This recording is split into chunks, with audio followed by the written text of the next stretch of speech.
عذابوں کی دو قسمیں ہیں، خوب سمجھ لیں، یہ ٹاپک چل ہی پڑا ہے تو میں جلدی سے کمپلیٹ کر لوں. ایک عذاب وہ ہوتا ہے جس کے عذاب ہونے میں دو رائے ہو نہیں سکتی ہیں، اس کو قدرتی آفت قرار دیا نہیں جا سکتا.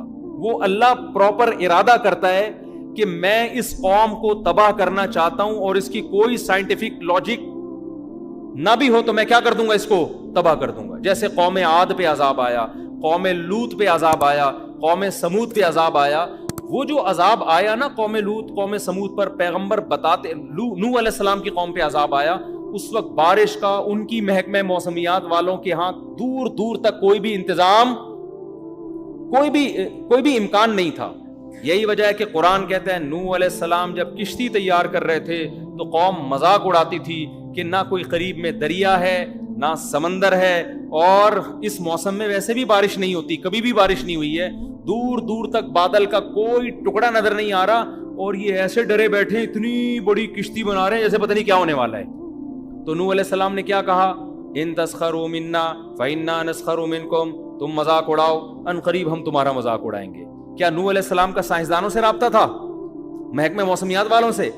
وہی کے ذریعے اللہ بتا رہا تھا کہ ان کی باتوں میں نہ آئے، میں اپنی قدرت سے بغیر کسی سبب کے ایسی بارش برساؤں گا کہ اس میں ہلاک کروں گا، اور صرف نافرمان ہلاک ہوں گے، ایک نافرمان بھی نہیں بچے گا، سارے نیک لوگوں کو بچا لوں گا میں. یہ ایسا عذاب ہے جس کی کوئی سائنٹیفک لاجک بولو نہیں ہے. یہ قرآن سے ثابت ہے کہ اس طرح بھی ہوتا ہے.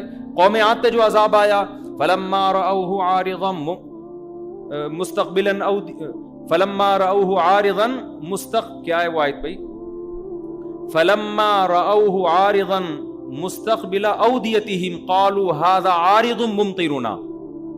جب انہوں نے بادل کا ٹکڑا، وہ حضرت ہود علیہ السلام بار بار قوم سے کہہ رہے تھے کہ اب عذاب آ رہا ہے، میں جا رہا ہوں بستی چھوڑ کر، اب کیا آ رہا ہے، اللہ کا عذاب. تو یہ وہی کے ذریعے بتایا نا، محکمہ موسمیات والوں کے ذریعے نہیں بتایا. تو وہ قوم ہنسنے لگی، پھر دیکھا واقعی کالے بادل آ رہے ہیں، تو اس قوم نے کہا یہ تو بادل ہیں جو نارمل بادل ہوتے ہیں، پانی برسے گا، یہ عذاب کہاں ہے؟ انہوں نے کیا، بل ہوا کیا ہے، ھذا عارض قال بل ہوا مستعجلتم به ریح فیہا عذاب علیم. بارش نہیں ہے، یہ وہ عذاب ہے جس کی تم جلدی مچا رہے تھے، اور اس سے پانی کے بجائے پتھر برسیں گے آسمان سے. تو یہ وہ تھا کہ اس وقت جاپان کے سائنسدان بھی بیٹھے ہوئے ہوتے ہیں نا، محکمہ موسمیات والے، وہ بھی یہ کہتے ہیں یار اس کی کوئی سائنٹیفک لاجک نہیں ہے. بالکل ایسا ہی ہے جیسے عیسیٰ علیہ السلام بغیر باپ کے پیدا ہو گئے، کوئی لاجک ہے اس کی سائنٹیفک؟ یہ اللہ اپنی قدرت دکھاتا ہے، کوئی سبب موجود نہیں ہے مگر اس نے حضرت عیسیٰ کو بغیر باپ کے حضرت مریم کے بطن سے پیدا کیا. پھر ان کی پاک دامنی کا اعلان بھی کروا دیا، لوگوں نے انگلیاں اٹھانا شروع کر دی. بچہ ماں کی گود میں کبھی بھی نہیں بول سکتا، لیکن عیسیٰ ابن مریم ماں کی گود میں بولنے لگے، انی عبد اللہ، میں ولد الزنا نہیں ہوں، اللہ کا بندہ ہوں، اور عام انسان بھی نہیں، اللہ کا پیغمبر ہوں. آتانی الکتاب، اور عام پیغمبر بھی نہیں، مجھے انجیل ملے گی، باقاعدہ پیغمبر یعنی صاحب کتاب پیغمبر ہوں، اور مجھے توحید کا حکم دیا گیا. تبھی بہت سارے جو اس وقت یہودی تھے وہ آپ پر ایمان لے آئے، اور پھر وہ جانتے تھے کہ مریم پاک دامن، یہ خاندان کتنا پاک دامن. تو اللہ پھر نا وہ ساری باتیں illogical ہو رہی ہوتی ہیں، وہ ساری باتیں. تو قوم سمود پہ جو عذاب آیا، قوم عاد پہ جو عذاب آیا، لوط علیہ السلام کی قوم پہ عذاب آیا کہ تھوڑے سے لوگوں کو اللہ نے نکالا اور پوری قوم کو الٹا کر کے تباہ کر دیا، اور پتھروں کی بارش بھی برسائی آسمان سے. تو اس طرح کے عذاب اب بھی آ سکتے ہیں، لیکن جب اس طرح کے عذاب آتے ہیں تو اس میں میجورٹی نافرمانوں کی ہلاک ہوتی ہے. جیسے یہاں جو ہلاک ہوئی نا، سارے نافرمان ہلاک ہوئے اور سارے نیک لوگوں کو اللہ نے بچا لیا. کچھ عذاب ایسے ہوتے ہیں جن کے بارے میں ہمارے لیے یہ دعویٰ کرنا کہ یہ واقعی عذاب ہے یا آزمائش ہے، یہ ہمارے لیے ممکن نہیں ہے. سمجھ میں آ رہی ہے بات؟ یہ وہ عذاب ہیں جن کی کوئی نہ کوئی لاجک ہوتی ہے، جو دنیا میں ہمیشہ سے آ رہے ہیں. حضرت عمر رضی اللہ تعالیٰ عنہ کے دور میں قحط پڑا ہے، شدید ترین قحط پڑ گیا، اتنا زبردست قحط پڑا کہ حضرت عمر نے چور کی سزا ہی ختم کر دی. سمجھ میں آ رہی ہے بات؟ بھئی اگر ہم چور کا ہاتھ کاٹیں تو بھوک سے لوگ مر رہے ہیں، چوری نہیں کریں گے تو کیا کریں گے وہ؟ حالانکہ ہاتھ کاٹنے کا حکم کس نے دیا ہے؟ قرآن نے. کیا حضرت عمر قرآن کی آیت کا انکار کر سکتے ہیں؟ لیکن انہوں نے کہا نہیں بھائی ابھی یہ سزا جاری نہیں ہو سکتی, بھوک سے مر رہے ہیں. اس دور میں اگر کوئی یہ کہے کہ یار یہ جو قحط پڑا یہ لوگوں کے گناہوں کا عذاب ہو, بھائی تاریخ میں اس جیسی عادلانہ حکومت اور اس جیسے پرہیزگار لوگ دنیا میں وجود میں اب تک نہ اس سے پہلے نہ اس کے بعد کبھی وجود میں آئے ہیں. لیکن پھر بھی قحط پڑا ہے کہ نہیں پڑا؟ اس دور میں کوئی کہہ دیتا یہ خدا کا عذاب ہے نافرمانی پر, تو یہ عذاب نہیں ہے, یہ کیا ہے؟ یہ آزمائش ہے. اب سوال پیدا ہو تو اللہ کو کیا ضرورت تھی لوگوں کو آزمائش میں ڈالنے کی؟ تو بھائی اللہ کی باتیں کس سے پوچھی جائیں گی؟ اللہ سے پوچھی جائیں گی نا. اللہ جو کام کرتا ہے لا یسأل عما یفعل, قرآن میں اللہ نے بتا دیا میں جو کروں گا مجھ سے نہیں پوچھا جائے گا میں کیوں کر رہا ہوں, تم جو بھی کرو گے تم سے پوچھا جائے گا. اب اللہ نے سیلاب بھیج دیا نا, یہ اللہ نے بھیجا ہے, اللہ سے نہیں پوچھا جائے گا اللہ کیوں بھیجا. ہم سے پوچھا جائے گا جب آ گیا اتنے لوگ مر گئے تم نے مدد کیوں نہیں کی ان کی, یہ ہم سے پوچھا جائے گا کہ تم نے اپنی. اگر کوئی کہے کہ اللہ نے کوئی سندھ کی عوام پہ اتنا ترس آ رہا تھا تو اتنا بڑا عذاب بھیجا کیوں اللہ نے, اس کا مطلب آپ سوال کس سے کر رہے ہو؟ اللہ سے کر رہے ہو. تو اللہ سے نہیں پوچھا جائے گا, پوچھا ہم سے جائے گا. تو اللہ نے تو جو کرنا ہے وہ کرے گا, پوچھا ہم سے جائے گا کہ تمہاری جو اس موقع پہ ذمہ داری تھی وہ تم نے پوری کی ہے یا نہیں کی. تو میں دوسری قسم جلدی اس کو ڈیفائن کر دوں تو یہ قسم وہ ہوتی ہے جو نیچرل ہے, جو دنیا میں ہمیشہ سے ہو رہی ہے, چاہے عادلانہ حکومت ہو یا ظالمانہ حکومت ہو. قحط بھی دنیا میں آتے ہیں, نارمل ہے, بارشیں بھی رک جاتی ہیں, زلزلے بھی آتے ہیں. اب جاپان میں جو صبح و شام زلزلے آ رہے ہیں اس کا یہ مطلب نہیں ہے کہ جاپانیوں نے کوئی الگ سے ظلم دنیا میں کیا ہوا ہے, وہ تو پٹے ہیں بیچارے اس سے. ہیروشیما اور ناگاساکی کے بم کے مارے ہوئے لوگ ہیں, تو آنا تو ان پہ چاہیے تھا زلزلے, جو امریکہ پہ آنا چاہیے تھا نا, جنہوں نے ہیروشیما کو اور ناگاساکی کو تباہ کیا. آ کس پہ رہے؟ اب وہ قیامت کے دن اللہ سے کہیں اللہ ٹھیک ہے ہم کافر تھے, ہم چینگ پونگ کرتے تھے, لیکن ہم تو آدھی سزا تو ہمیں دنیا میں ہی مل گئی تھی ہیروشیما اور ناگاساکی پہ, پھر بھی عذاب آ رہے ہیں. تو ہم کیا کہیں گے بھائی جو پہاڑی علاقہ ہے اس میں زلزلے زیادہ آتے ہیں. سوات مردان میں زلزلے زیادہ آتے ہیں, کراچی میں کم آتے ہیں. بدماشیاں کراچی میں زیادہ ہیں, سوات مردان میں کیا ہیں کم ہے. لاہور میں تو ماشاءاللہ کوئی لاہوری بیٹھے ہو تو پیشگی معذرت, سب سے کم زلزلے کہاں آتے ہیں؟ میرے خیال ہے لاہور میں آتے ہیں. تو یہ نیچرل ہے. اب دیندار آدمی کیا کرتا ہے, وہ کیا کرتا ہے کہ بجائے اس کے کہ تو نے نیچے اپنا گھر بنایا ہوا ہے اوپر چلا جا, وہ اوپر جانے کے بجائے نیچے تہجد زیادہ اخلاص سے شروع کر دیتا ہے. سمجھ میں آ رہی ہے بات؟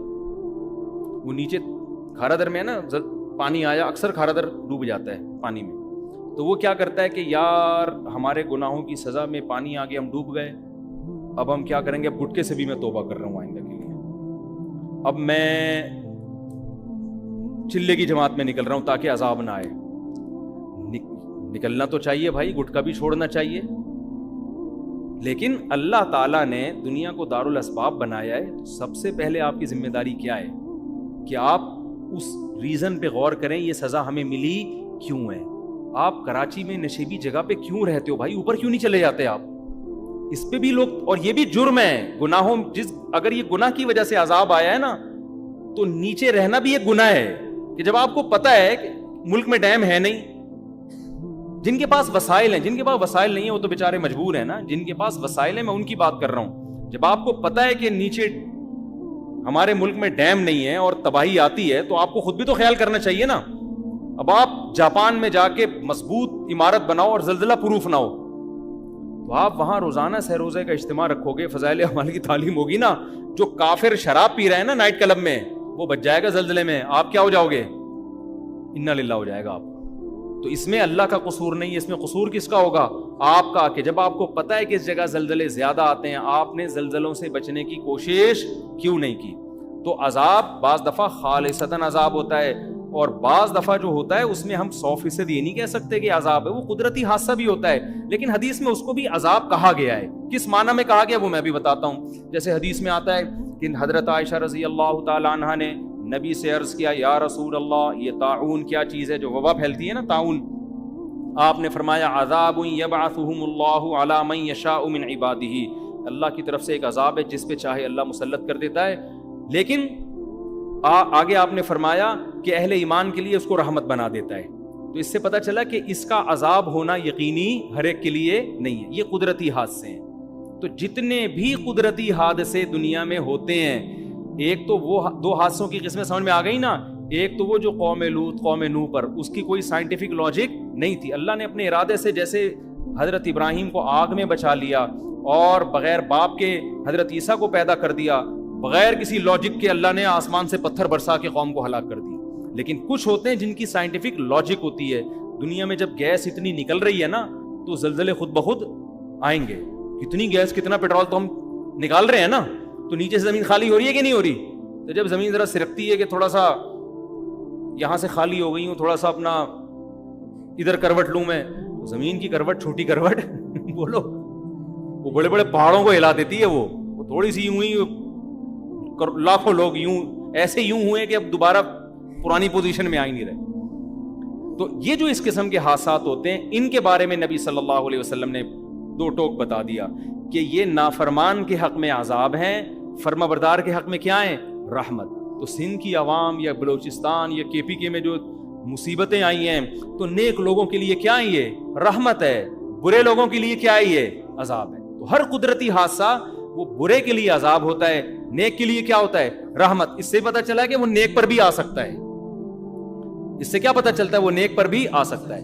اب اسی میں آپ دیکھ لیں جو دینداروں کی حماقتیں، جب یہ کورونا پھیلا ہے نا تو اس میں لوگوں نے کیا باتیں کرنا شروع کر دی تھی۔ میں بہت عرصے بعد کورونا پہ آیا ہوں، لیکن اب یہ ٹاپک کو سمجھانے کے لیے کہ جی مسجدوں میں نہیں آئے گا یہ کورونا، مسجدوں میں کیا ہوگا؟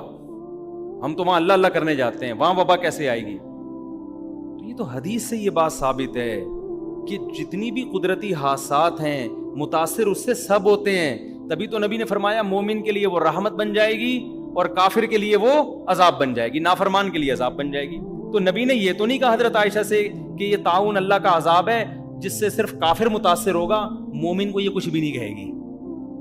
یہ کہا نبی نے؟ کب کہے گی اس کو بھی، لیکن اس کے جب وہ تکلیف میں آئے گا تو گناہ معاف ہوں گے، مرے گا تو شہادت کا درجہ ملے گا۔ کیا خیال ہے؟ تو اس سے پتہ چلتا ہے بھائی وہ سینما گھر میں بھی جائے گی وبا، چاہے وہ کورونا ہو یا طاعون ہو، وہ مسجد میں بھی اسی اسپیڈ سے آئے گی جس اسپیڈ سے سینما گھر میں جا رہی ہے۔ تو لہذا اگر سینما گھر میں احتیاط کرنی ہے تو کہاں ہے؟ مسجد میں بھی اسی طرح احتیاط کرنی ہے۔ اب آپ یہ کہہ سکتے ہیں کہ جب نبی نے کہہ دیا کہ یہ وبا یہ رحمت ہے مسلمانوں کے لیے، تو رحمت تو لینی چاہیے نا، تو اس سے بچنا تو نہیں چاہیے۔ لہذا جب یہ رحمت ہے تو پھر تو طاعون کو گلے لگانا چاہیے۔ کوئی کووڈ کا مریض ہے، وہ ایک بندہ تھا نا کورونا کے دنوں میں، سگریٹ پی رہا تھا نا، کش لے رہا ہے، دھوئیں نکال رہا ہے بڑے بڑے سانس بھر کے، تو ایک بندہ اس کے پاس گیا، لڑکوں کی عادت ہوتی ہے نا جاتے ہی اس کے ساتھ کھانے میں شریک ہو جاتے ہیں، تو یہ گیا جاتے ہی سگریٹ لے کے کش لگایا اور کہا مجھے لگ رہا تو بڑی ٹینشن میں ہے، میں چاہ رہا ہوں تیری ٹینشن میں تیرے ساتھ شریک ہو جاؤں۔ سٹا لگا کے بول رہا کیا ہوا؟ تو ٹینشن کیا ہے؟ کہہ رہا ٹینشن یہ ہے کہ مجھے کورونا ہوا ہے۔ یہ اسی کی سگریٹ کے کیا کر رہا ہے؟ ٹھٹے لگانا شروع کر دیا اس میں۔ تو آپ یہ کہہ سکتے ہیں کہ جب یہ رحمت ہے تو پھر احتیاط کیوں کریں ہم؟ تو یاد رکھو یہ ایک اور شریعت کا اصول ہے کہ جتنی بھی آزمائشیں ہیں وہ اللہ کی رحمت اس وقت بنتی ہیں جب ان آزمائشوں سے ہم بچنے کی پوری کوشش کر لیں، پھر بھی اللہ مبتلا کر دے۔ اگر آپ ہی بچنے کی کوشش نہیں کر رہے تو پھر وہ حماقت ہے، پھر اس کو آپ رحمت نہ سمجھو۔ ارے ہر بیماری اللہ کی رحمت ہے یا نہیں ہے؟ حدیث میں آتا ہے بخار میں گناہ معاف ہوتے ہیں، حدیث میں آتا ہے بخار کی جو گرمی ہے نا، یہ جہنم میں جو مسلم کو عذاب ہونا تھا وہ گرمی کی شکل میں اللہ دنیا میں دے دیتے ہیں مسلمان کو۔ بخار بڑی حدیث میں بڑی فضیلت ہے کہ بخار کی وجہ سے جہنم کی آگ کیا ہوتی ہے؟ ٹھنڈی، گناہ معاف ہوتے ہیں۔ آپ نے کہا یار اتنی بڑی رحمت، آپ کیا کیا کہ جی مری میں برف میں جا کے سو گئے آپ۔ یار میں چاہتا ہوں مجھے صبح کیا ہو جائے؟ تیز بخار ہو جائے۔ پھر جب 103 ہوا آپ نے کہا تھوڑی رحمت کا تقاضا اور چاہیے مجھے۔ سمجھ میں آ رہی ہے بات؟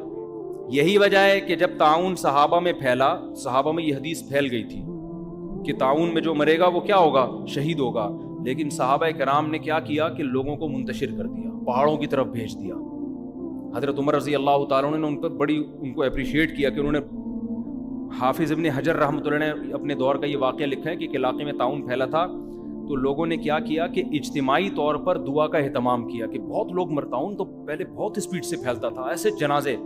تو لوگوں نے کیا کہ ابن حجر رحمۃ اللہ نے یہ واقعہ لکھا ہے کہ لوگ نا سارے علماء اور بزرگان دین اور ساری عوام جمع ہو گئی جنگل میں یا صحرا میں جا کے نا مل کے زور زور سے اللہ سے دعا مانگتے ہیں گڑ گڑا کے تاکہ بیماری ختم ہو جائے. ابن حجر نے لکھا کہ جب وہ اجتماعی سطح پہ گئے دعا مانگی تو بیماری کم ہونے کے بجائے اور بڑھ گئی. کم ہونے کے بجائے کیا ہو گئی؟ اور وجہ کیا ہے؟ ابن حجر نے لکھا کہ وجہ یہ تھی کہ یہ بدعت کا ارتکاب کیا انہوں نے، اس لیے کہ ایسے موقع پہ میدان میں جمع ہو کے اجتماعی دعا حدیث سے ثابت نہیں ہے. حدیث سے تو نماز استسقاء میں ثابت ہے کہ اجتماعی طور پہ جمع ہو کے دعا مانگے، یہ تو آپ نے اپنی طرف سے، لیکن اس کی ایک سائنٹیفک لاجک بھی ہے کہ بھائی اسلام پہلے آپ کو احتیاط کا حکم دیتا ہے، اس کے ساتھ دعا کا حکم دیتا ہے. سمجھ میں آ رہی ہے بات؟ بیماری جب یہ سب کو پتا ہے کہ طاعون کی بیماری ایک دوسرے سے لگتی ہے، اس زمانے میں بھی سب کو پتا تھا، تبھی تو لوگ ایسے علاقوں میں جاتے نہیں تھے جہاں طاعون پھیلا ہوا ہو. تو جب یہ ایک دوسرے سے لگتی ہے تو آپ جب جنگل میں صحرا میں سارے اکٹھے ہو جاؤ گے تو طاعون کے جراثیم یہ نہیں دیکھیں گے کہ کس کام کے، آپ فلم دیکھنے کے لیے اکٹھے ہو یا تہجد کے لیے اکٹھے ہو، جراثیم وائرس پہ کوئی فرق نہیں پڑتا. تو آپ اسباب اختیار نہیں کر رہے، جبکہ شریعت ہمیں کسی بھی کام میں کامیابی کے لیے سب سے پہلے اسباب اور پھر اللہ سے دعا. جو بعض لوگ کہتے ہیں نا سب سے پہلے دعا پھر اسباب، ان کا بھی ایک صحیح مطلب ہے، ان کا مطلب ہے کہ اسباب سے بچنے کا اہتمام تو کرنا ہے، فوراً دعا بھی شروع کر دینی ہے، لیکن اسباب کو بھی بھرپور طریقے سے اختیار کرنا ہے. سمجھ میں آ رہی ہے بات کہ نہیں آ رہی؟ تو ابن حجر رحمۃ اللہ علیہ نے لکھا ہے کہ اتنا کراؤڈ ہوا اور سب نے بہت گڑ گڑا کے دعائیں مانگی، مگر جو موت کا تناسب تھا وہ پہلے سے بہت تیزی سے بڑھ گیا. تو وجہ اس کی یہی ہے کہ بھائی آپ، اور یہ حماقت آج بھی لوگ کر رہے ہوتے ہیں، آج بھی لوگ کر رہے ہوتے ہیں. بیمار آدمی کے بھائی احتیاط پر کو فوکس کرو، اس کی صحت کا خیال کرو، وہ کر نہیں رہے ہوتے اور اس کے ساتھ صرف دعا پر اکتے ہو. دعا تو بہت ہی ضروری ہے. ایک آخری بات کر کے بس بیان ختم کرتا ہوں کہ دیکھو یہ تو میں نے دو قسم کے حادثات کی پوری ڈیٹیل بتا دی نا، کہ ایک تو وہ واقعی جو خالصتاً قدرتی ہوتے ہیں، اور ایک وہ جس کی لاجک زمین میں ہمیشہ سے نیک لوگوں پر بھی آفتیں آتی ہیں، بروں پر بھی آتی ہیں، بیماریاں بھی اور زلزلے بھی اور طوفان بھی. تو ہمیں بجائے اس بحث میں کہ یہ عذاب ہے کسی کے گناہ کی وجہ سے یا یہ کیا ہے، ہمیں وہ یہ تو اللہ کا کام تھا نا جو اللہ نے کیا، ہمیں اللہ کہتا ہے تم وہ کرو جو تمہاری ذمہ داری. ہماری ذمہ داری کیا ہے؟ ایسے موقع پہ وہ کرنا ہے جو صحابہ کیا کرتے تھے، غریب کے ساتھ تعاون. اور مشرک کیا کیا کرتے تھے کہ جب اللہ کو اس پہ اتنا ترس آ رہا ہے تو اللہ نے اس کو غریب بنایا کیوں؟ تو وہ آج بھی کہہ سکتا ہے مشرک کہ اگر اللہ ہم سے کہہ رہا ہے کہ سیلاب زدگان کی مدد کرو تو اللہ کو اتنا ان پہ ترس آ رہا ہے تو سیلاب بھیجا کیوں؟ ٹھیک ہے نا، اللہ نے زلزلہ ڈالا کیوں؟ تو اللہ کہے گا جو میرا کام ہے بھائی وہ میں کروں گا، جو تمہارا کام ہے کس نے کرنا ہے؟ تم نے. اور یہ بھی ذہن میں رکھو کہ عذاب یہ جو قدرتی آتے ہیں نا، یہ بھی بعض دفعہ خالصتاً عذاب بھی ہوتے ہیں. اس کی وجہ یہ ہوتی ہے کہ آپ نے اس سے بچنے کا اہتمام نہیں کیا ہوتا. ہمارے ملک میں ہمارے حکمرانوں نے ڈیم بنانے کا اہتمام نہیں کیا. جب بھی ڈیم بنانے کی کوشش کی گئی ہے عوام نے رکاوٹ ڈالی ہے، بیوقوف عوام نے، جو آپ کے علاوہ کی بات کر رہا ہوں میں. نوشہرہ کے بارے میں بات کی گئی تھی، جی کالا باغ ڈیم بن گیا تو نوشہرہ ہلاک ہو جائے گا، ڈوب جائے گا. حالانکہ وہ ڈیم نہیں بنا تو نوشہرہ کیا ہو گیا ہے؟ ڈوب گیا ہے. لیکن ہمارے پبلک میں سینس بولو نہیں. تو یہ اب یہ اللہ کا، یہ تو قدرتی آفت بھی نہیں ہوئی نا، یہ تو ہماری اپنی یہ تو ایسے جیسے مری کے برف خانے میں جا کے لیٹ گیا، ٹھیک ہے نا. اور کہ نیچرل ہے بیمار ہونا، بخار ہونا. بھائی نیچرل جب ہوتا ہے جب آپ کے گھر میں وائرس داخل ہوتا، آپ تو خود برف میں نہا رہے ہو اور ٹھنڈے پانی سے نہا رہے ہو برف میں جا کے آپ.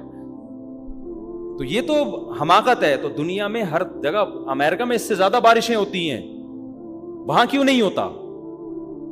تو ہم نے تو کوئی انتظام. اور ایک فلسفی کا بیان آیا تھا کچھ دن پہلے کہ ہمارے ملک میں ڈیم ہے نہیں اور یہ مولوی لوگ بچے پیدا کرنے کی ترغیبیں دے رہے ہیں. کچھ دن پہلے ان کا بیان آیا، ڈیم ہے نہیں، پانی ہے نہیں اور بچے پیدا کرنے کی. میں نے کہا اس پاگل کو دیکھو، ابھی بھی کہہ رہے ہیں ہمارے ملک میں پانی نہیں ہے. کوئی ایک بچہ بتاؤ جو پانی کی کمی سے ہلاک ہوا ہو. فضول قسم کے، پاگل قسم کے لوگ اللہ نے ہم پہ مسلط. یہ ہمارے وہ ہیں جو بڑے بڑے اسکالرز ہیں، فلسفی ہیں. وہ خدا کے بندے، تو اس کو ایک ہی تو نعمت ملی ہوئی ہے، نسل بھی روک دیں گے تو بچے گا کیا ہمارے پاس؟ اتنا پانی زمین کی رگوں میں سیلاب میں داخل ہوا ہے نا کہ نکالتے نکالتے تھک جاؤ, یہ ختم ہونے والا نہیں ہے. وہ جو چیف جسٹس کا بیان آیا تھا نا پرانا کہ اتنے لیٹر پانی روزانہ ہم زمین سے نکال رہے ہیں اور بچوں کی اسپیڈ بہت تیزی سے ہے اور اتنا پانی ختم ہو رہا ہے, میں نے اس پر بیان دیا تھا یہ پانی نکلنے کی اسپیڈ تو بتا رہے ہیں, زمین میں پانی جا کتنا رہا ہے اس پہ انہوں نے کوئی رپورٹ پیش کی نہیں ہے. بے وقوفوں والے کام کر رہے ہو یار تم. ہمارے حکمرانوں کی اللہ معاف فرمائے ابھی حالت پتہ ہے کیا ہے کہ یورپ اور امریکہ کی وفاداری میں ان سے بھی 2 ہاتھ آگے نکل گئے. وہ بھی کہہ رہے ہیں یار اتنے ماڈرن تو ہم نہیں ہوئے جتنے تم ہو گئے ہو, ایسی باتیں تو ہم نہیں کرتے جیسی تم کر رہے ہو, یہ دلائل تو ہم نہیں دیتے جو دلائل تم دے رہے ہو. میرے بیان پہ کسی نے کمنٹس کیے ہوئے تھے کہ مولوی بچے پیدا کرنے کی ترغیب دے رہا ہے اور اس وقت دنیا میں سب سے بڑا مسئلہ ہی آبادی کا بڑھنا ہے. بھائی یہ باتیں انگریز نہیں کر رہا, انگریز سے پوچھو گے, وہ یونائٹڈ نیشن کی رپورٹ ہے کہ اس وقت دنیا میں آبادی کا ریشو خطرناک حد تک گر گیا ہے. سالوں کے پاس نہ کمبختوں کے پاس کوئی رپورٹ ہے نہ گورے کا پتہ کہ وہ کہہ کیا رہا ہے, اور بیٹھ کے پھر بس مولوی کا بیان آ گیا نا تو سمجھتے ہیں دقیانوسی پر مبنی ہوگا. یونائٹڈ نیشن کی رپورٹ ہے یہ بی بی سی میں شائع میں نے خود پڑھی ہے کہ بچوں کی جو گروتھ ریشو ہے نا وہ خطرناک حد تک گر گیا ہے. دیکھو آپ یہ نہیں دیکھا جاتا دنیا میں آبادی کتنی ہے, یہ دیکھا جاتا ہے گروتھ ریشو کتنا ہے. وجہ اس کی یہ کہ دنیا میں ایک اسٹیبل لائف کے لیے بوڑھوں کا اتنا ریشو, اس کے مقابلے میں جوانوں کا اس سے ڈبل کم از کم ریشو ہونا چاہیے کم سے کم, تاکہ وہ بوڑھے قوم پہ بوجھ نہ بنے. اب ریشو جو دنیا جس طرف جا رہی ہے نا, بوڑھوں کا بڑھتا جا رہا ہے, جوانوں کا یا تو کم ہو رہا ہے یا اتنا ہی ہے. اوور آل دنیا کو دیکھا جائے تو یہ تباہی کی طرف جا رہی ہے. تبھی تو امریکہ, کینیڈا اور اتنے بڑے بڑے ملکوں میں بچوں کی پیدا کرنے پر کوئی پابندی نہیں ہے, وہ تو پیسے دے رہے ہیں یار. آسٹریلیا میں بچہ پیدا کرنے پر پیسے ملتے تھے تو پاکستانیوں نے اس کے علاوہ سارے کام چھوڑ دیے وہاں جا کے. تو آسٹریلیا نے لا چینج کر لیا کہ یار یہ کمبخت تو آگے کچھ کر ہی نہیں رہے سوائے بچے پیدا کرنے کے. تو میں جب آسٹریلیا گیا میں نے ان کو کہا کہ بھائی آپ نے گورنمنٹ نے الاؤنس دینا بند کر دیے تو اس سے آپ کی اسپیڈ پہ فرق نہیں آنا چاہیے. آپ دوسرا کام بھی کریں لیکن اسپیڈ آپ وہی رکھیں جو آپ کی ماضی میں تھی. اسپیڈ کیوں, اتنا بڑا کنٹری آسٹریلیا, برساتی مینڈکوں کی طرح بھی بچے پیدا ہوں بھرنے والا نہیں ہے. 5 گھنٹے تو ایک شہر سے دوسرے شہر جانے میں لگتے ہیں. بلوچستان جا کے دیکھ لو یار, اسپیس ہی اسپیس ہے, اور یہ کہہ رہے ہیں ملک میں جگہ جنگل وہ جگہ نہیں ہے, اسپیس کم ہے. گراؤنڈ کراچی سے حیدرآباد چلے جاؤ نا, اتنی اسپیس ہے, آدمی کہتا ہے کتنی بھی اسپیڈ سے, اور پوری دنیا کو دیکھو تو کیا ہوگا حال. بالکل ان کو صرف مولویوں سے نفرت ہے, یہ سمجھتے ہیں مولوی پڑھے لکھے نہیں ہیں, ان کو معلومات نہیں ہے. بھائی جو چیز مشاہدے سے نظر آ رہی ہے اس میں کیا آپ کو کیلکولیشن کرنے کی ضرورت ہے؟ تو فضول قسم کی باتیں. تو وہ ایک نے پھینک دی تھی ہمارے چیف جسٹس صاحب نے کہ زمین سے اتنا پانی, اتنے وہ کیلکولیشن بتاتا ہوں, اتنے کروڑ گیلن نکل رہا ہے بیٹا, اب تو مر گئے اگلے سال. کمبختو جا کتنے کروڑ گیلن رہا ہے, ابھی جو زمین کی رگوں میں اس بارشوں میں پانی گیا ہے نا, نسلیں پی سکتی ہیں یہ پانی. اور اگر ڈیم بنے ہوئے ہوتے کتنی بجلی پیدا ہوتی اس میں. جو ہے نا آپ جو مچھلیوں کی جو بریڈ کتنی کر سکتے تھے, اس میں 20 کام ہو سکتے ہیں. سارا زور کروڑوں روپے کا سرمایہ بچوں کی سپیڈ روکنے پر لگایا ہوا ہے, جو پیسہ آپ کا وہاں خرچ ہونا چاہیے. حتیٰ کہ روکا جا رہا ہے نسل کو کہ بچے تعلیم یافتہ نہیں ہوں گے لہذا 2 ہی اچھے. اور آپ کو پتا ہے ایجوکیشن پہ اتنا خرچ نہیں ہو رہا جتنا فیملی پلاننگ پہ خرچ ہو رہا ہے. یہ بھی آپ کو ہم لطیفے سنا رہا ہوں میں بیٹھ کے, یعنی لطیفے سے مراد خبریں سچی ہیں لیکن یہ ہماری گورنمنٹ کے لطیفے ہیں. یعنی تعلیم کے نام پہ نا کہ بچے کم ہوں گے تو ایجوکیٹڈ ہوں گے, تو اس میں فیملی پلاننگ کے لیے جو بجٹ رکھا ہے نا تاکہ بچے ایجوکیٹڈ ہوں, ایجوکیشن کے لیے اتنا بجٹ نہیں ہے. سمجھ رہے ہو, تعلیم کو فروغ دینے پر اتنا پیسہ خرچ نہیں ہو رہا جتنا مانع حمل تدبیریں کے لیے اور جو اس کے لیے جو لیکچرز ہو رہے ہیں اور اس کے لیے جو موٹیویٹ کیا جا رہا ہے عورتوں کو گاؤں گاؤں جا کے, اس پہ زیادہ پیسہ خرچ ہو رہا ہے. تو سارے فضول قسم کی. اللہ کا شکر ہے اللہ نے ہمیں مدرسے میں پڑھا لیا, میں تو اللہ کا بڑا شکر ادا کرتا ہوں تاکہ ہمارا گھر بھی الحمدللہ اس بہانے آباد ہو گیا, ورنہ ہم بھی پڑھے ہوئے ہوتے تو آج ہماری ایک بیوی ہوتی, ایک آدھ بچہ ہوتا, میری زندگی کا سارا مزہ ہی خراب ہو گیا تھا یار. ابھی تو ہم کسی ملک سے جاتے ہیں ایسے بچے انتظار کر رہے ہوتے ہیں, ابا آ رہے ہیں, ہر سائز کا بچہ ہے ماشاءاللہ, بیٹے بھی اللہ نظر بس سے بچائے, میں تو کہتا ہوں یار اسلام کا یہی ایک احسان ہمارے اوپر اتنا بڑا ہے کہ اسلام نے ہمارے گھر کو آباد کر دیا، اور بڑھاپے میں یہ سارے جوان ہو چکے ہوں گے انشاءاللہ، یہ سارے جوان ہو چکے ہیں بڑھاپے میں، وہ اس کے اپنے مزے ہیں. تو پتہ نہیں دو بچے لے کے کیا کر رہے ہیں یار لوگ. تم ٹھیک ہے یہ بھی ان کو بھی پھینکنا نہ کہیں، یہ بھی اچھے ہیں. گھر بھرا ہوا ہو، ہزار گز کے بنگلے، دیواریں کھا رہی ہیں یار، آبادی نہیں ہے گھروں کے اندر.